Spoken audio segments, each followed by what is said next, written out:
So welcome, guys. Once again, happy Monday. All right, so we're finishing up a series that we called Value-Based Team Members. This is part 8 of that series. And if you guys remember, we've been talking about some really powerful principles, and I'm going to actually summarize them today. But before I do, I wanted to talk about a really interesting gentleman who you may or may not know who he is, but his name is Joe Torres. I always mispronounce his name. And so Joe Torres basically started his career and ultimately led Jason's Deli. I don't know if you guys are familiar with that brand or not. It's pretty famous. That gentleman, just to give you perspective, started his first branch with his family in 1976. And over the years, he expanded it to more than 250 stores in 28 states, just sandwiches, just to give you perspective. Now, when he first started, he really had a big struggle, because the struggle that he had was he wanted to become successful and he wanted to grow it and expand it. And so he did a lot of effort and a lot of trial and error trying to get his business to become a success. And it wasn't until about, I would say about 10 years, 15 years into his business that he went to an actual training where basically Walmart's leadership was announcing their new star that was going to take over the Walmart brand. And that gentleman spoke, and he spoke about servant leadership. And as he spoke about servant leadership, Joe here started realizing that his entire business philosophy was backwards and that he was going against the grain. And instead of building people up, he was leveraging people and using people. And that's why he wasn't getting the success that he wanted. And so long story short, he started pivoting his business practices and he started applying the principles that we're going to talk about today, and started empowering his staff. And when he found the staff members that actually cared enough, he built them up and made them leaders. And ultimately, before you know it, 250 stores later, millions and millions of dollars in revenue, and all of his employees that are leaders have been there for 20, 30, 15 years, which just shows just how healthy that brand has become. And I wanted to share this particular example because a lot of times we glorify certain industries like investments and stocks and all these things. Think about what it would take to run a sandwich shop. That's not really that glorious if you think about it. But look at a man who learned how to lead by serving his people, who was able to make an empire out of sandwiches. And so if he can do it, we can do it with investments. Steve, please don't die on me. Yes, please. We don't have air blowing to lift you up. I need a little air left. Yes. Anyway, you guys missed it, but Steve almost fell down. Awesome. All right. So let's begin with these same principles. And I really believe it comes in. So, but first I want us to look at, this is kind of a recap of everything that we've talked about as far as being a value-based team member. And I really believe, again, these are the philosophies that if you're applying, make you valuable to the organization and make you more productive so that people want to invest in you. People want to bring you up to the next level. And those people that don't represent these traits ultimately lose their value, they lose respect, they lose their credibility within their peers and their leaders. So if you remember, the first one we talked about was bringing in more money. The more productive we are as far as bringing business, the more opportunities we create, which obviously makes us more valuable as a team member. We also talked about how a team member that's not necessarily doing sales can contribute towards the growth and the revenue of the company, which again means that all of us are responsible for helping bring more opportunity to the organization. Number 2, we talked about be a problem solver, not always being the negative person, but looking for the opportunities and thinking out of the box in order to be able to bring solutions to the organization. People that know how to do that protect the company, they help the team, and they save company money, which ultimately helps the company to stay strong. 3 was to improve or automate the business. Again, we talked about our ability to scale and grow is limited based on the hours we can perform, unless if we streamline our processes and automate them so that the technology begins to do a lot of the work for us. And those who learn how to do that and are innovative in that way help protect the company, make it stronger, make it safer, and ultimately become more valuable. Number 4 was become an expert in a role or task. We talked about the importance of having experts within the team. You know, we talked about an example of somebody who came to work and worked for 20 years in an organization, but they only had a 1 year of experience repeated over 20 times. As opposed to somebody who's worked for the organization for 5 years, but they have over 5 years experience because every year they kept growing. Every year they kept learning and becoming an expert at their craft.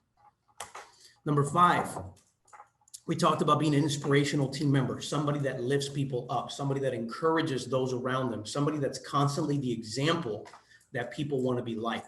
Those are the people that bring value to an organization.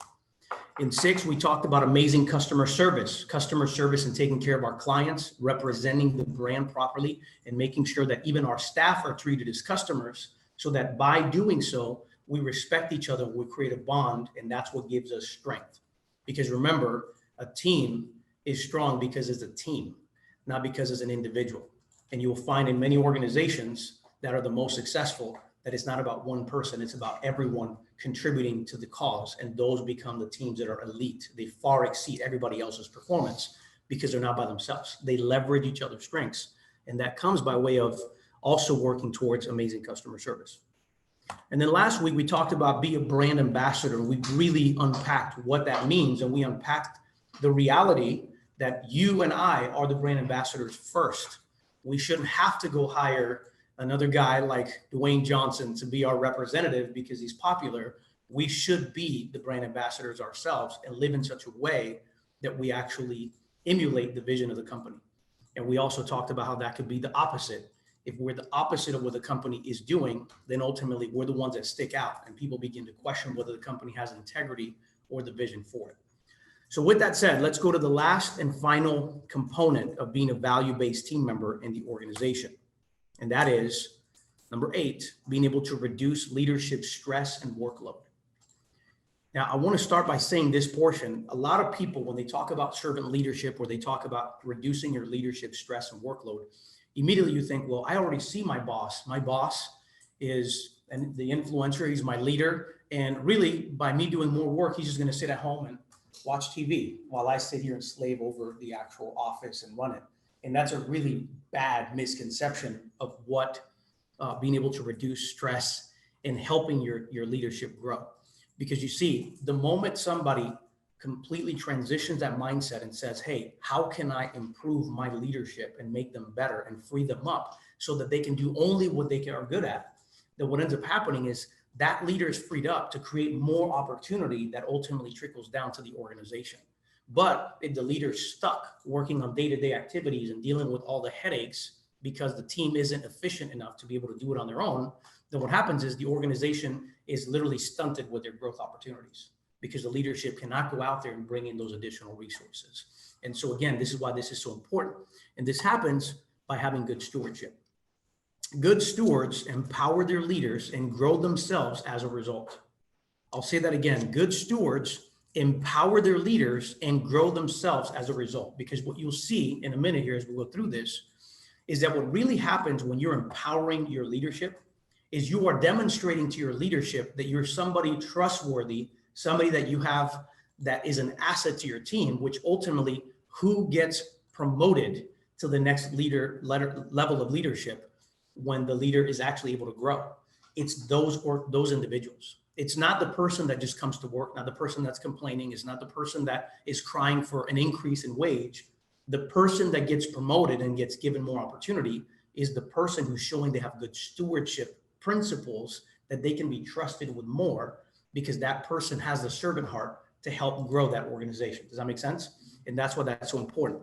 Now, with that said, and we've talked about stewardship in the past, but I want to take a Bible verse from Luke 16:10. Here's what it says.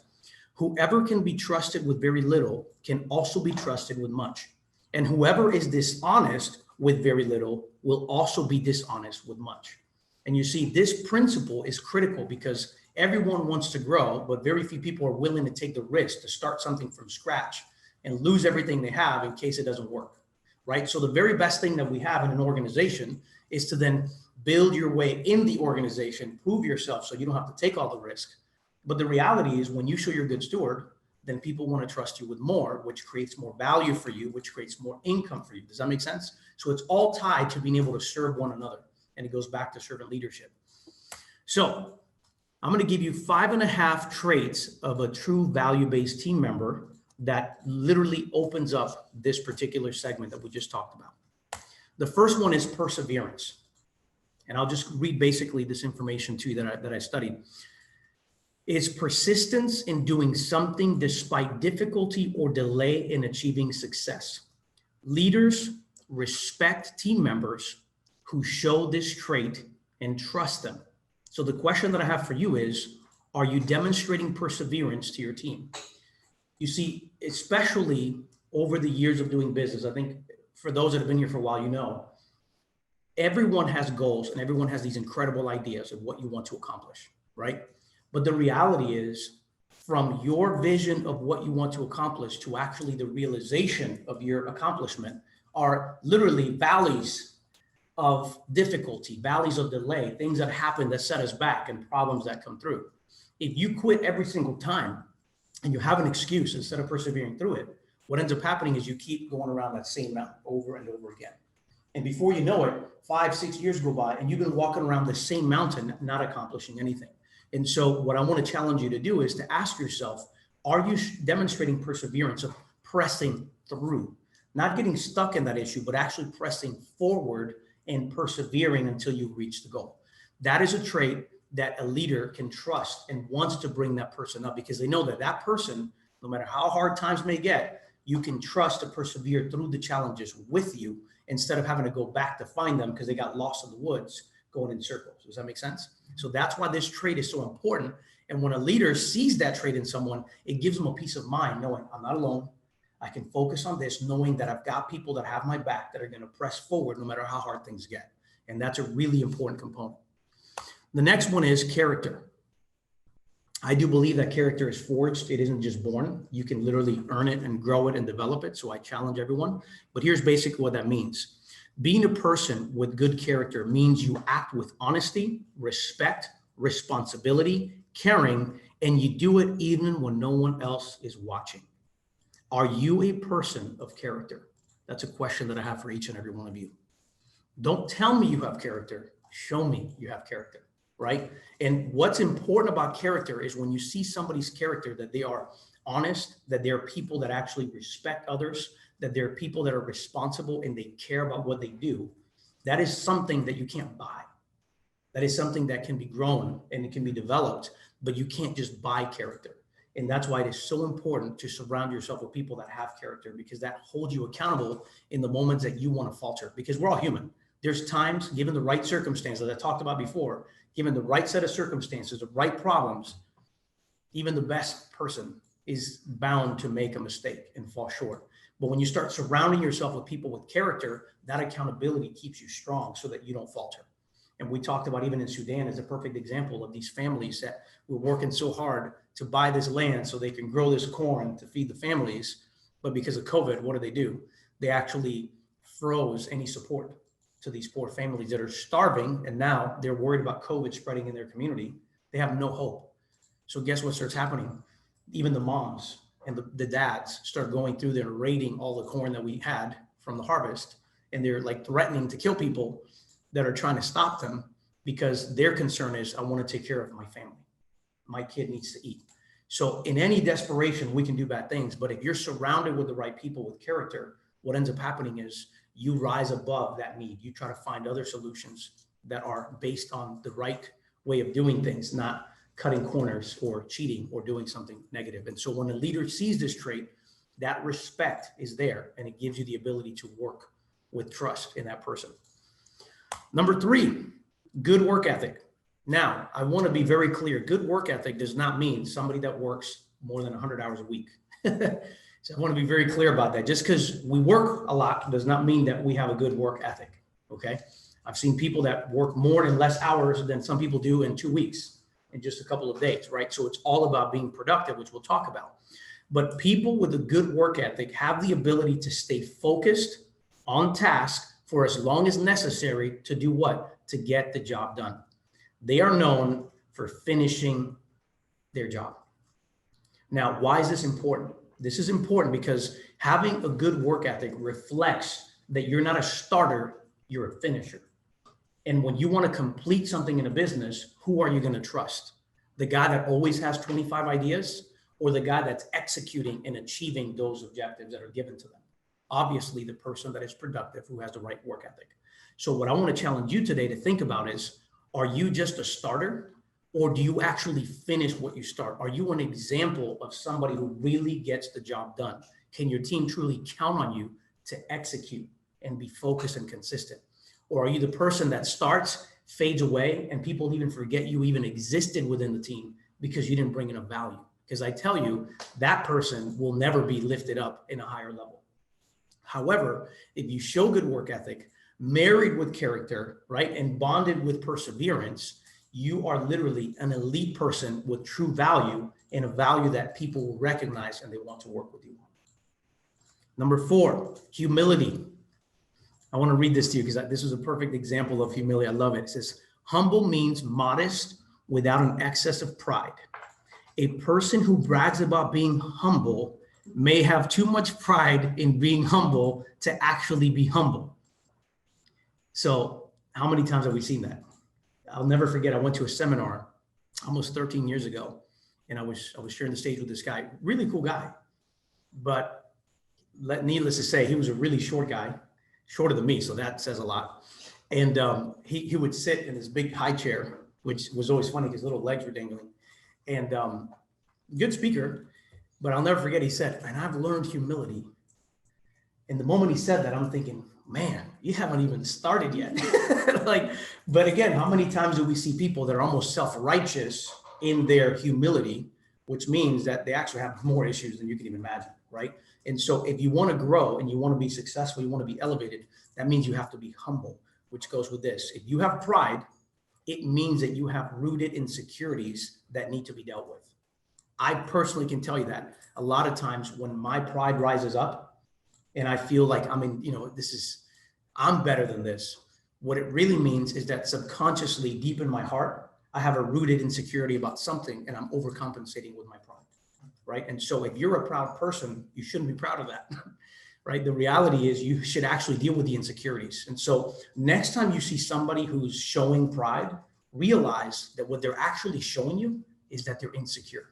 What they're actually showing you is that they're afraid of their weakness and they don't want anybody to see that they have actual weaknesses in front of everyone else.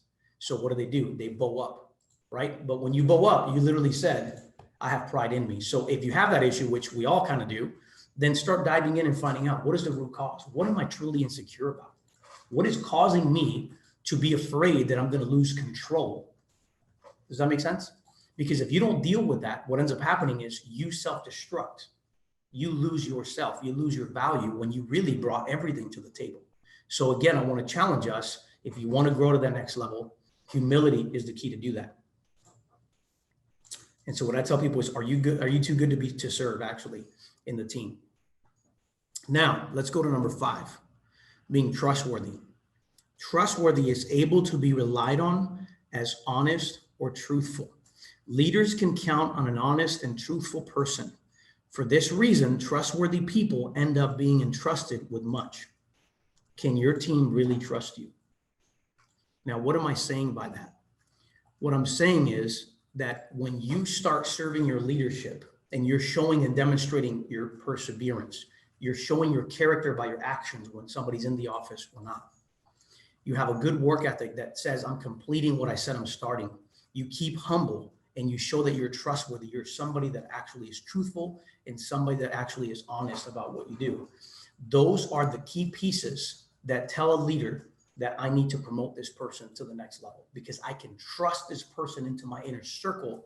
And this person I could actually give more opportunity to because I know that when I hand them something, I know they're going to persevere through obstacles. I know that they're going to have character in the way they do it.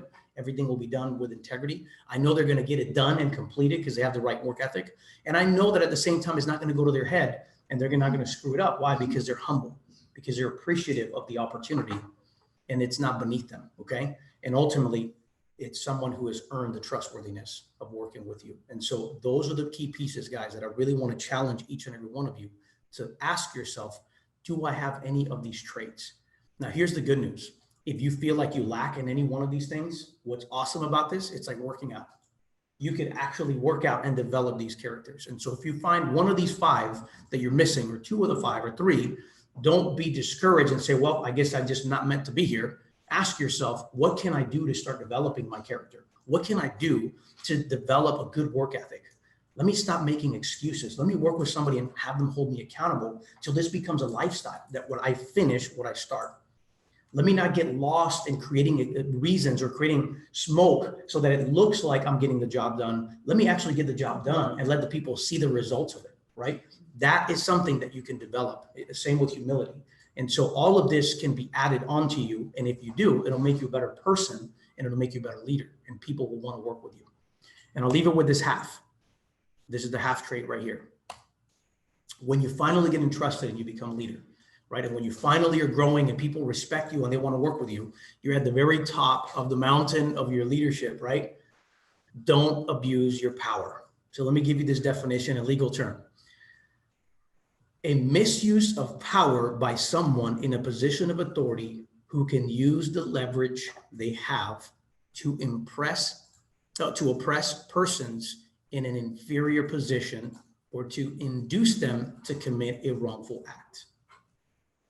So just think about that for a minute. One of the things that will happen if you have pride within you, the moment you get to the top or the moment you're in any leadership capacity, what ends up happening if you have pride in you is you're insecure that if you bring people up, you just created competition for you. And this is one of the biggest pitfalls that I've seen.